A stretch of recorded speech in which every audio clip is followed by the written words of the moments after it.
Bismillahirrahmanirrahim. Assalamualaikum warahmatullahi wabarakatuh. Alhamdulillahirabbil alamin.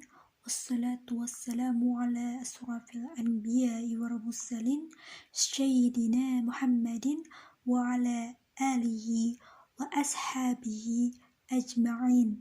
Amma ba'du. Di sini saya akan membahas tentang keterampilan proses dalam belajar. Keterampilan proses dalam mengajar ini dapat membantu siswa untuk lebih paham terhadap materi pelajaran yang mereka pelajari. Lalu, dengan menggunakan keterampilan proses dalam belajar ini, siswa itu dapat berpikir lebih kritis, lebih aktif, dan juga mendorong siswa untuk menemukan konsep-konsep baru. Video ini dibuat untuk memenuhi tugas ulangan tengah semester Strategi Belajar Mengajar yang dosennya diampu oleh Bapak Muhammad Hijrah Msawai MPD. Kita langsung aja ke pembahasannya. Yang pertama yang akan dibahas adalah tentang pengertian keterampilan proses.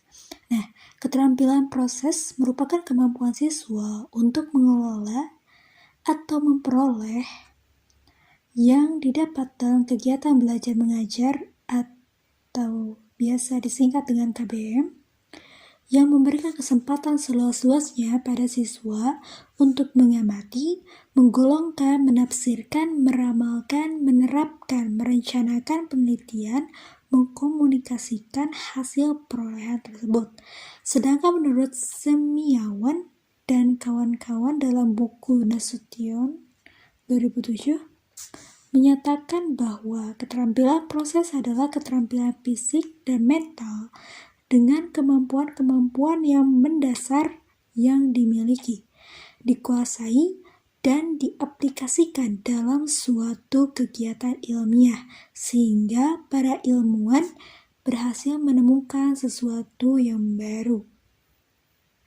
Lalu ada lagi dari Dimyati yang mengatakan bahwa pendekatan keterampilan proses dimaksud untuk mengembangkan kemampuan yang dimiliki oleh siswa, di mana hal tersebut adalah sebagai berikut.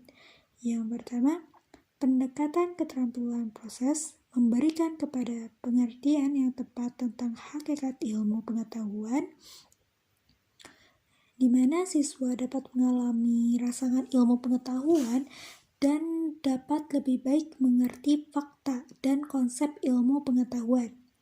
Lalu, mengajar dengan keterampilan proses berarti memberi kesempatan kepada siswa bekerja dengan ilmu pengetahuan, tidak sekedar menceritakan atau mendengarkan cerita tentang ilmu pengetahuan. Menggunakan keterampilan proses untuk mengajar ilmu pengetahuan membuat siswa belajar proses dan produk ilmu pengetahuan sekaligus. Nah, pada pendekatan proses, tujuan utama pembelajaran itu adalah mengembangkan kemampuan siswa dalam keterampilan proses seperti mengamati, berhipotesa, merencanakan, menafsirkan, dan mengkomunikasikan. Pendekatan keterampilan proses digunakan dan dikembangkan sejak kurikulum 1984. Cara memandang anak didik pada pendekatan keterampilan proses adalah sebagai manusia seutuhnya. Cara memandang ini dijabarkan dalam kegiatan belajar mengajar, di mana memperhatikan pengembangan pengetahuan, sikap, nilai, serta keterampilan. Nah, ketiga unsur itu menyatu dalam satu individu dan keterampilan dalam bentuk kreativitas. Oke, selanjutnya proses pelaksanaan keterampilan proses. Nah, yang pertama, tujuan dan lingkup kegiatan. Nah, keterampilan proses ini memiliki tujuan untuk mengembangkan kreativitas siswa dalam belajar, sehingga siswa secara aktif mengembangkan kemampuan-kemampuannya, sedangkan lingkup kegiatan keterampilan proses ini bertolak pada kemampuan fisik dan mental yang mendasar sesuai dengan apa yang ada pada pribadi siswa. Yang kedua, adanya asas pelaksanaan kegiatan, di mana hal tersebut adalah yang pertama, ada kegiatan harus sesuai dan selalu berpegang pada tujuan kurikulum dan tujuan instruksional pengajaran. Lalu harus berpegang pada siswa. Yang ketiga, siswa harus diberi kesempatan, dorongan, dan penghargaan untuk mengungkapkan perasaan dan pikirannya. Lalu semua pembinaan harus didasarkan pada pengalaman belajar siswa. Selanjutnya, perlu diupayakan agar pembinaan mengarah pada kemampuan siswa untuk mengolah hasil belajarnya. Yang terakhir, guru berpegang pada prinsip Tutwuri Handayani. Oke, kita lanjut. Setelah asas pelaksanaan kegiatan, lalu ada yang ketiga, yaitu bentuk pelaksanaan kegiatan keterampilan proses, di mana bentuk pelaksanaan ini yaitu keterampilan mengobservasi, keterampilan mengklasifikasi, keterampilan menginterpretasi, keterampilan memprediksi, keterampilan membuat hipotesis, lalu keterampilan mengendalikan variabel, selanjutnya ada keterampilan merencanakan, lalu keterampilan menyimpulkan, keterampilan menerapkan atau aplikasi, lalu dan yang terakhir, keterampilan mengkomunikasikan.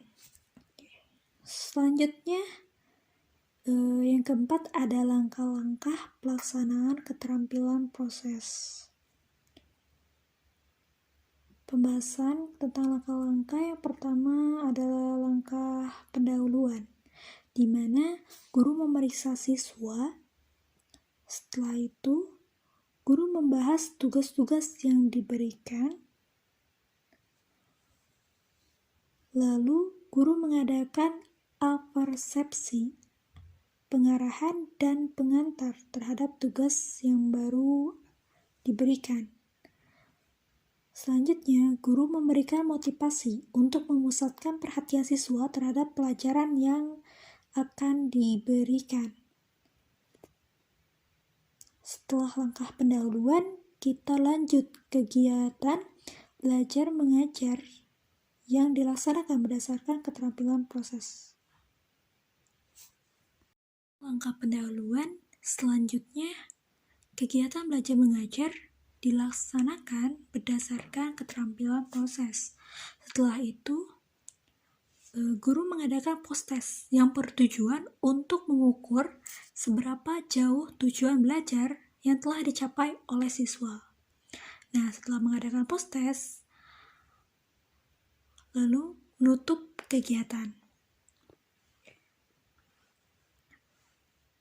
Nah, untuk mengikuti langkah-langkah tersebut, guru itu harus mempersiapkan secara matang materi pelajaran yang akan disajikan sebelum kegiatan belajar mengajar dimulai, seperti menyiapkan rencana pengajaran dan materi pengajaran, media pengajaran yang dapat membantu proses belajar, daftar tugas yang harus diselesaikan siswa selama proses belajar berlangsung, dan yang terakhir, menyediakan alat evaluasi dan tugas-tugas rumah. Di dalam keterampilan proses dalam belajar itu terdapat keunggulan dan kelemahan. Kita bahas yang keunggulannya dulu. Yang pertama, itu siswa terlibat langsung dengan objek yang sedang dipelajari, sehingga mempermudah pemahaman siswa terhadap materi pelajaran. Yang kedua, siswa menemukan sendiri konsep-konsep yang dipelajari, sehingga ini melatih siswa untuk berpikir lebih kritis, Yang ketiga, melatih siswa untuk bertanya dan terlibat lebih aktif dalam pembelajaran. Yang keempat, mendorong siswa untuk menemukan konsep-konsep baru. Yang kelima, memberi kesempatan pada siswa untuk belajar menggunakan metode ilmiah dengan keterampilan proses ini ya.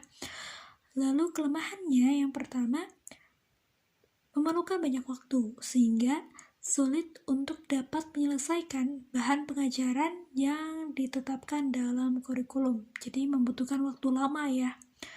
Yang kedua, memiliki fasilitas yang cukup baik dan lengkap sehingga tidak semua sekolah dapat menyediakan.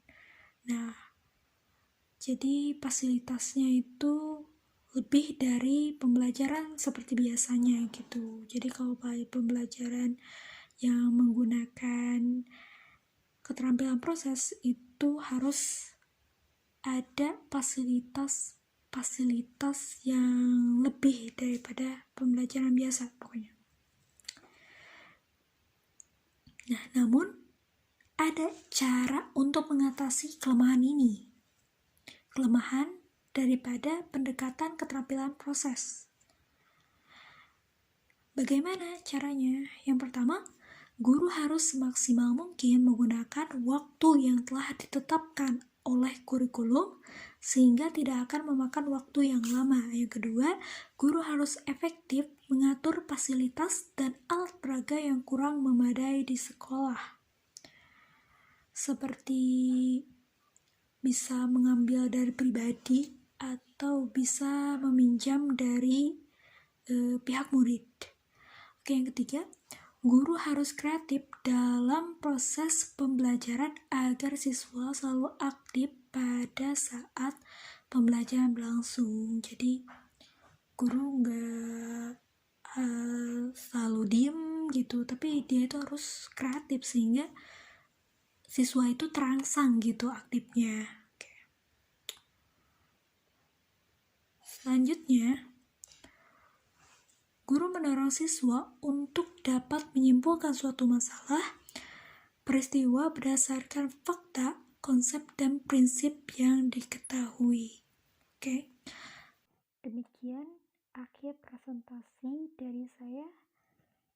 Semoga bermanfaat untuk kita semua. Dan semoga perkuliahan kita cepat-cepat offline. Terima kasih atas perhatiannya. Kurang lebihnya mohon maaf. Bil taufiq wal hidayah. Wassalamualaikum warahmatullahi